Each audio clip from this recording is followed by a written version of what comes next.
Coming up, officials say a submersible carrying 5 people to the Titanic imploded, killing everyone on board. Dedicated to Eastern and Southern Kentucky, this is WYMT Mountain News at 11.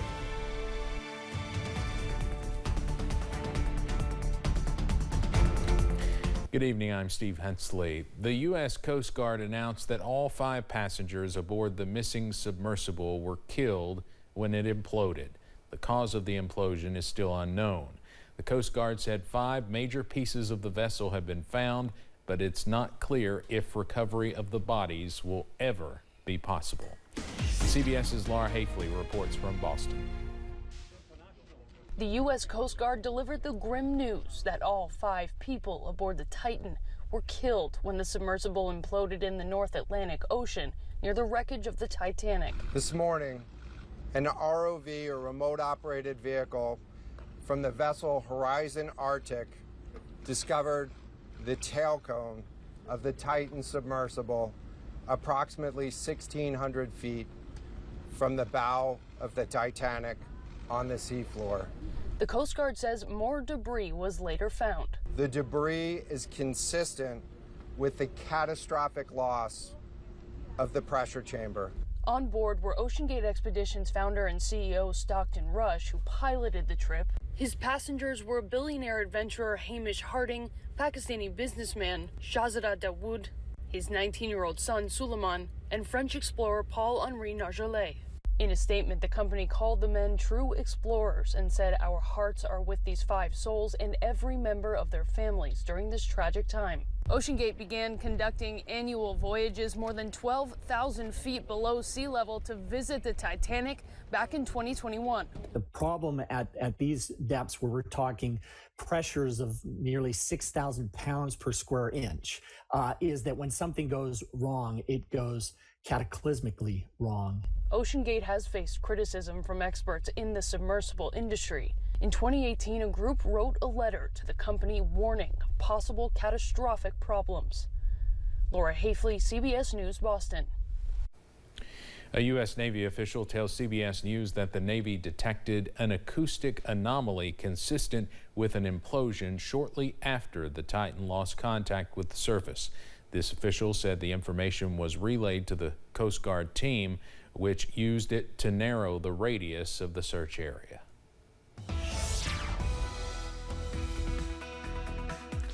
No, you haven't accidentally moved your calendar 3 months forward. It was indeed a very cool day for the first full day of summer out there today. Look at the highs around the region. Harlan got to 75. Monticello, I'm not sure how, got to 84. Everybody else, upper 60s and low 70s region-wide today, and it remains a little on the cooler side at this moment with low to mid-60s out there right now. We'll continue to see those temperatures try to drop at least a little more as we head through tonight. Satellite and radar shows some of those showers pivoting on through the region. Through the nighttime hours, you see showers, a lot of it in the Kentucky River Valley now, but also into places like London to Manchester, north to about West Liberty and Moorhead. Further on to the south and west, some showers trying to work into southwest Virginia as well. We'll continue to watch those through the night. Your breakfast forecast, I would grab the rain gear to be safe tomorrow. I think our rain chance a little lower, but we're still going to see low to mid 60s out there as we head through the day on Friday. Details, though, on when we see perhaps a return to some more summer-like weather in a few minutes. Steve? All right, Evan, thank you. We are learning more about a large drug investigation in Laurel County. 24 people were arrested earlier this week as part of that drug roundup. Deputy Gilbert Achardo with the Laurel County Sheriff's Office says they arrested 24 of 30 drug suspects. They investigated undercover with London Police and the Appalachia High Intensity Drug Trafficking Areas organization. Most will definitely deny that they're even involved in it, and we're 100% sure when we go to get them. We have arrest warrants, indictment warrants, and actual buys. Deputy Achardo says they arrested people on meth, fentanyl, and other drug charges. The Attorney General's office is asking the FBI to look into questionable over-the-limit contributions to the Andy Beshear re-election campaign. Attorney General Daniel Cameron says the allegations are that $200,000 came from the London mayor. Then a $1.4 million contract was awarded to the city. Governor Beshear has said previously that numerous grants were awarded all across Kentucky. Beshear's campaign has said any campaign contribution that is over the limits will be refunded, specifically those from Mayor Randall Weddle. People are sick and tired of pay-to-play politics. They're sick and tired of the way that Democrats, when they get in the governor's office, treat the office. Do what's right and to work directly with the regulators. My understanding is that the campaign has met each of those requirements. Mayor Weddle is under 2 separate investigations now. The Kentucky Lantern reported this week that Governor Beshear's campaign is refunding him $202,000 in donations. The campaign says the money was a bundle of donations from Weddle's family and business associates. Now the Herald Leader reports someone is accusing Weddle of paying for votes. That complaint stems from a gas giveaway he sponsored less than 3 months before last year's election. Weddle's lawyers say the giveaway was disconnected, quote, in every way from the Weddle campaign. He won with 56% of the vote. Meanwhile, tonight, a contribution Cameron accepted in March and April is resurfacing. The Daily Beast reports Cameron accepted $6,900 from officials at a recovery center that he was investigating. The paper reports that despite the donations, Cameron did not immediately recuse himself from the investigation. Instead, the report says he personally withdrew from the probe after open records requests were made that revealed the investigation. We've reached out to Cameron's campaign about this, but have not yet heard back. McGuffin County is one of 96 Kentucky counties to see an increase in unemployment in the last month. They actually have the highest rate in the state, but that is nothing new. WYMT's Jack Demler talked to county officials about how they are trying to turn those numbers around. With mostly trade workers and service jobs, McGuffin County is used to leading the state in unemployment. McGuffin County historically has been the highest rate of unemployment in the state for 20 years or longer. And this year is no different, with their unemployment rate at 8.9%. Judge Executive Matthew Wireman says a major way to address the issue of unemployment is by increasing tourism attractions that get people to stay. We got to bring people here. We got to bring their money here. And in order for us to grow, that new money has to be here. And we believe that we get things for people to see and do, and we start having more amenities in our community that will bring industry, and everything will follow right along. One example of what county officials are doing to increase tourism includes adding to their first Frontier Trail system. And as a saying in Field of Dreams, build it and they'll come, and I truly believe that. Finding ways to build an economy. In McGuffin County, Jack Demler, WYMT Mountain News. Wireman says they are also working on completing the Gifford Industrial Park, which they hope to fill with more job opportunities. For more on ways they are addressing unemployment, you can check out this story on our website at WYMT.com. Riverside Christian School officials in Breathitt County are looking to move into a new building. The school was damaged in floods in both 2021 and 22. The new building will cost $500,000. Principal Meg Asher says they have one in mind and says it will be better because it's out of the flood zone. She says they also plan to create new programs to better serve students and the community. There's a public school here that's consolidating down into Jackson, and so we are in the process of working on getting that building and hopefully moving down the road and just providing a safe space. They didn't flood in 22, so it would provide just future options of we're not underwater, so being able to help our community if it flooded again. And Asher says they are hoping to have the building in time for the next school year. For more information on how you can donate to the school, you can visit our website at WYMT.com. Nearly $250 million in new funding may help eastern Kentucky counties improve their infrastructure following the July flood. WYMT's Keaton Hall shows us how this funding could help fill the gaps now that FEMA is no longer taking claims.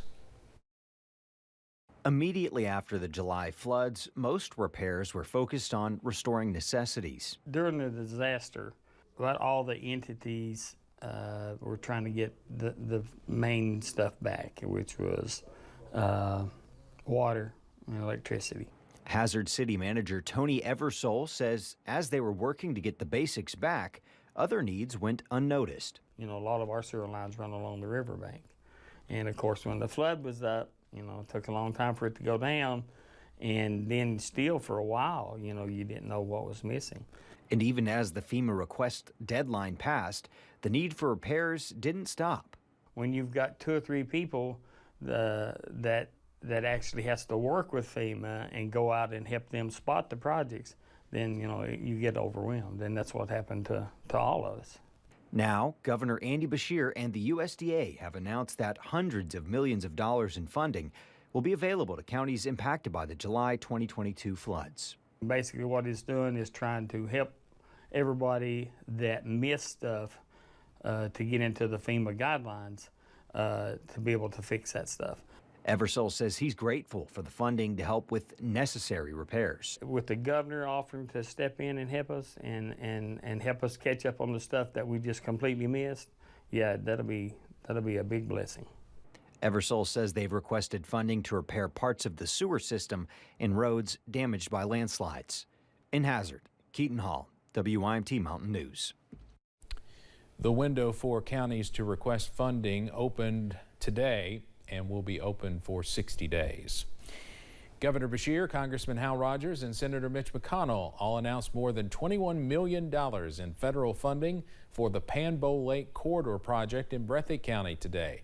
Officials say the federal grant will strengthen the dam, widen Highway 15, and ultimately relieve the fear of flooding. This area was flooded in both 2021 and 22. Kentucky Senator Rand Paul is one of the co-sponsors for 2 new bills regarding the simplification of federal disaster applications. One is the Disaster Assistance Deadlines Alignment Act, and the other is the Disaster Assistance Simplification Act. Paul says he has seen people struggle with FEMA applications across the state following recent natural disasters. He says this is bipartisan legislation. It's one of the things that I think is good about government. Sometimes people think we always just are angry with each other and we can never get anything done. But I think when government doesn't work well, there are sometimes things like this that we can do together where both parties can come together just to make government work a little better. Paul says he does not expect either bill to have issues passing the House or the Senate. One Floyd County town is seeing growth after the July flood. The city of Wayland is one of many that was impacted by severe flooding last July, but officials say recent and upcoming additions to the town are signs of progress. With a new baseball field in the works and development of the location of a new pharmacy, Mayor Jerry Fultz says the town is building back better. We've experienced a loss. Our little community will never be the same. Life is not the same today as it was a year ago, but we are making a different life, and I'd like to think it's a better life. We'll come out better on the other end. I believe that we will. Fultz added that he hopes more housing in the town as well as a better countywide flood mitigation plan will come sooner rather than later. Someone turned in a baby at a Kentucky safe haven baby box. That's not the right video, that's the next story. Firefighters say someone dropped off an infant on Tuesday night. Again, this is in Louisville. The baby is safe and healthy. The fire station box in Louisville was the first in the state. They allow parents in crisis to surrender newborns safely without consequences. Baby boxes can also be found in Bowling Green and Corbin. A Red Cross blood drive held in memory of Floyd County Sheriff's Deputy William Petrie kicks off in 1 week. Now for that video, the deputy and Martin Fire Chief lost his life in the line of duty last year on June 30th. He was a blood donor and understood the importance of giving to people in need of blood. That blood drive will be held at the Mountain Arts Center in Prestonsburg next Thursday from noon until 5:30 p.m. Anyone who wants to donate is asked to bring a photo ID or donor card. Coming up on Mountain News at 11, we're following up on blocked train crossings and the issues they cause. Showers continue for part of the region as we head toward the weekend. Details after this. It is time to